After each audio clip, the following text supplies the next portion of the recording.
bersyukur juga kesempatan melayani, dan juga sebelumnya kami akan belajar dari firman Tuhan suasana. Hadirlah Engkau ya Tuhan melalui Roh Suci, supaya apa yang kami diskusikan pelajaran pada hari ini oleh pertolongan Tuhan kami boleh menghidupkan baik kata-kata kami, tingkah laku kami, kehidupan kami, angan-angan hati kami.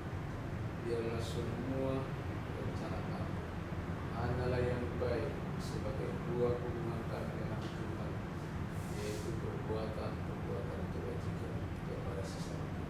Berkati hamba Tuhan Pendeta Wenas yang akan memimpin diskusi, tempatkan dia kuasa, yaitu kuasa Roh Kudus. Bapa, kami juga menyadari banyak kelemahan, kelalaian, kekurangan kami. Tapi kami berterima kasih karena pengampunan yang Kau selalu sediakan. Inilah doa kami ya Tuhan, di dalam nama Yesus kami persembahkan. Amin. Amin. Kita sama-sama mendengarkan lagu spesial yang dibawakan oleh Bapak Juan dan teman-teman.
Sekolah Sahabat.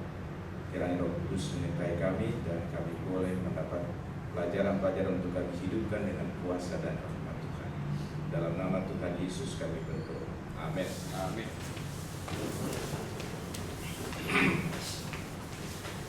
Baik, saudara-saudara yang dikasihi oleh Tuhan, saya pernah ikut satu seminar dan seminar itu mengatakan bahwa sebelum tahun 2000-an maka perusahaan ataupun satu produk mereka concernnya kepada production oriented. Artinya semakin banyak diproduksi satu barang lalu dijual semakin banyak untungnya.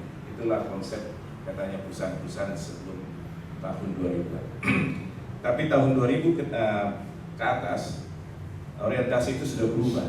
Sekarang bukan lagi production oriented, tapi dibilang apa? Marketing oriented. Jadi semakin jeli satu perusahaan bagaimana memarketkan satu barang, maka dia akan semakin banyak keuntungan yang bisa diperoleh. Itulah sebabnya saudara, perusahaan-perusahaan ini sudah banyak berubah dengan cara marketing oriented. Dan bukan saja perusahaan, institusi-institusi pun sudah banyak berubah. Salah satu contoh yang paling kelihatan adalah di bank. Ya. Kalau kita lihat dulu bank, satpam itu bagaimana saudara? Saya ingat dulu kalau datang di bank lihat satpam dengan muka garang dan senjata di sini, lalu ada alat mukul, orang lihat tegang. Tapi sekarang satpam sudah berubah. Mereka sudah apa yang kalian bisa tolong? Padahal ada senjata di sini ya, perlengkapan sama, tapi cara treatment kepada orang-orang yang datang ke bank sudah berbeda. Karena itu adalah konsep marketing oriented. Ya. Di pompa bensin aja yang sederhana saudara, ya, yang datang juga sudah ditanya, Pak mau isi solar atau bensin atau premium atau apa? Ditanya semua. Ya. Lalu kemudian setelah isi, Pak pakai straw. Terima kasih Pak, nanti selamat di jalan. Atau ini ada buat pompa. Jadi semua sifatnya sudah marketing oriented. Saya juga ingat saudara, kami beberapa kali datang di kantor Gubernur DKI. Dulu kalau kita datang ke kantor Gubernur DKI ini kelihatannya seperti seram. Ini kita mau ketemu siapa, nanti ditanya apalah apa. Tapi kalau sekarang saudara datang ke sana, malah ditanya, Pak, bagaimana Pak? Bisa kita bantu siapa yang datang? Oh di sebelah sana. Jadi sudah berubah pola daripada institusi dan perusahaan-perusahaan. Ya. Oleh karena mereka melihat bahwa sesuatu yang bisa menyentuh masyarakat itu ketika mereka dilayani. Ya. Saya juga pernah sering diundang oleh keluarga di Makaris, itu keluarga namanya Pak Rentani. Dia punya usaha marketing untuk properti. Lalu kami dulu sering diundang untuk memberikan motivasi kepada para marketingnya. Lalu setelah saya suka tanya sama mereka, kira-kira kalau untuk laku satu apartemen, berapa orang yang kalian harus hubungi? Dia bilang, pendeta, kalau satu apartemen mau laku, paling sedikit 15 kontak person kami harus hubungi.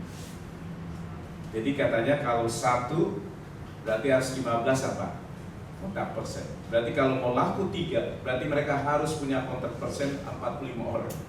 Itulah yang dikatakan oleh oleh para marketing. Jadi mereka itu bagi brosur, mereka datang, mereka telepon, pokoknya mereka hubungi banyak orang. Nah, saudara-saudara yang dikasih oleh Tuhan, saya pikir-pikir gereja kita sudah harus berubah dan pelajaran sekolah sahabat sepanjang tribulan ini kelihatannya mengarah seperti itu. Ya. Jadi kita bukan hanya sekedar KKN di tempat, tapi sudah harus berubah. Nah, Yesus melayani kebutuhan mereka. Sudah saya berpikir bahwa Yesus ini tidak pernah berhenti dalam hidupnya. Dikatakan demikianlah Yesus berkeliling ke semua kota dan desa. Ia mengajar dalam rumah-rumah ibadah dan memberitakan Injil Kerajaan Surga serta melenyapkan segala penyakit dan kelemahan. Jadi metode Yesus adalah ini seperti marketing oriented. Dia mau kontak personnya lebih banyak supaya orang mengenal pelayanannya. Ya. Jadi dan kontak personnya dia ini bukan hanya di kota tapi di desa. Jadi semua kota dan semua desa. Inilah yang dilakukan oleh Yesus. Di sini ada contoh yang sederhana yang dilakukan oleh seorang umat Tuhan yang pensiunan, ya, tidak jelas ini, seorang wanita pensiunan. Berarti ini dari organisasi, ya, Gereja Mahasiswa Katolik ke-7 di sebuah negara Afrika. Dia berpikir bahwa pelayanan tidak hanya waktu bekerja, tapi waktu pensiun tetap. Dan di sini dikatakan dia pada tahun 2002 dia gerejanya mulai memberi makan anak-anak di masyarakat dengan makanan padat 6 kali seminggu. Ini sederhana, ya, jadi dia tahu kontekstual dari kebutuhan daripada ini. Kemudian mereka mulai dengan 50 anak dan pada tahun 2012 melayani 300 anak setiap hari. Itu menuntun mereka untuk memulai taman kanak-kanak dan sekarang 45 orang dari anak-anak itu datang. Pelayanan lainnya termasuk membagikan pakaian dari Adra, membagikan sayur-sayuran dan jagung dari kebun yang mereka olah, dan merawat orang yang sakit. Mereka memulai program pengembangan keterampilan bagi wanita saling mengajar satu dengan yang lain. Keterampilan kerajinan tangan yang membantu mereka mencari nafkah. Tindakan kasih Yesus ini melahirkan gereja yang baru. Ada 5 anggota jemaat di awalnya dan pada tahun 2012 160 orang hadir. Allah menyediakan dana untuk membangun sebuah panti asuhan dan gereja yang baru pada tahun 2012. Jadi 2002 sampai 2000 berapa itu? 10 tahun. Ya. Jadi kadang-kadang kita memang penginjilan ini harus proses, ya. Jadi saya ingat bahwa waktu lalu pada waktu dimulainya GCC itu kita invest dari conference tiap tahun 50 juta untuk gereja bahasa Inggris ini. Memang tidak langsung jadi, saudara. Saya lihat mereka bikin Rabu malam, lalu mereka pindah tempat lain, mereka rubah lagi, dan akhirnya apa? Sekarang gereja itu bertumbuh dan jadi banyak. Saya lihat kalau kita ke GCC ini, gereja bahasa Inggris di GCC ini sekarang sudah penuh. Dan yang signifikan adalah, saudara, walaupun kita investasi sampai ratusan juta, tapi mereka punya perpuluhan pun di kemudian hari juga sangat signifikan diserahkan ke konferensi. Jadi ini adalah salah satu pola yang saya lihat, bahwa pekerjaan penginjilan memang mulai dengan pelayanan, ya, pelayanan yang dilakukan. Ya. Nah, di sini, saudara, dalam melakukan pelayanan, kelihatannya Sekolah Sahabat memberikan apa? Tantangan bahwa waktu kita memulai pelayanan pasti ada gangguan. Ya. Yesus sendiri katanya sudah dengan ada anak kepala rumah ibadat sakit, ya, tapi dia belum bisa langsung datang ke sana. Dia harus mengadakan perjalanan lagi, dan di perjalanan pun dia terganggu lagi dengan seorang wanita yang menjamah jubahnya. Ya. Dan kemudian barulah dia datang. Pas dia sudah datang, untuk apa lagi datang? Anaknya sudah sudah mati, ya. Dan akhirnya Yesus melakukan perkara yang luar biasa. Pelajaran ini mengatakan bahwa kalau kita dalam melayani ada gangguan, jangan salah. Justru Tuhan sedang membuka hal-hal yang yang lebih besar ketika kita melakukannya dengan konsisten. Nah, ini yang mau ditanamkan dari pelajaran ini, ya. Jadi Yesus dalam pelayanan, ya. Nah, kemudian di sini jenis-jenis yang di ini adalah bagaimana kita bisa membantu, ya, kebutuhan-kebutuhan yang lebih dalam, dan kemudian Dorcas juga melayani, ya. Dan akhirnya kuncinya adalah gereja harus bekerja. Jadi, saudara, kehadiran gereja sekarang bukan saja tempat kebaktian, tapi gereja juga harus berfungsi untuk menjadi generasi. Bila mana ada kesempatan untuk melayani, kita harus siap pelayanan. Dan pelayanan ini memang ada yang sifatnya jangka panjang, ada yang sifatnya bisa kita langsung kelihatan hasilnya. Nah, kadang-kadang kita senang yang jangka pendek, KKR langsung baptisan, atau Bible study langsung baptisan. Tidak harus begitu. Ya, kita harus melakukan pekerjaan yang model jangka panjang. Saya lihat apa yang disusun oleh Pendeta Sagala, ya, konsep kegiatan-kegiatan yang harus dilakukan. Lalu setelah itu, setelah baptisan, apalagi yang harus dilakukan. Ini harusnya proses ini menjadi gaya hidup, bukan lagi menjadi sekedar program, tapi harus menjadi gaya hidup, ya. Jadi saudara-saudara, inilah yang Saya sendiri saudara sudah hampir 2 tahun ini ngajar orang belum bertobat. Belum bertobat sudah 2 tahun. Tapi saya coba untuk layani karena dia punya satu komitmen, kalau dia sudah dibaptis nanti pendeta kita akan bikin ministry untuk menjangkau orang-orang yang seperti saya. Jadi saudara memang kadang-kadang dalam menabur ini harus sabar. Tidak boleh langsung cepat. Ada yang cepat kita bisa jangkau, ya ada yang tidak kita bisa cepat langsung jangkau. Baik, saya pikir inilah diskusi sekolah sahabat kita secara umum karena saya pikir kita sudah baca. Tetapi saudara mungkin ada masukan-masukan atau concern daripada kita dalam pelajaran ini. Silakan.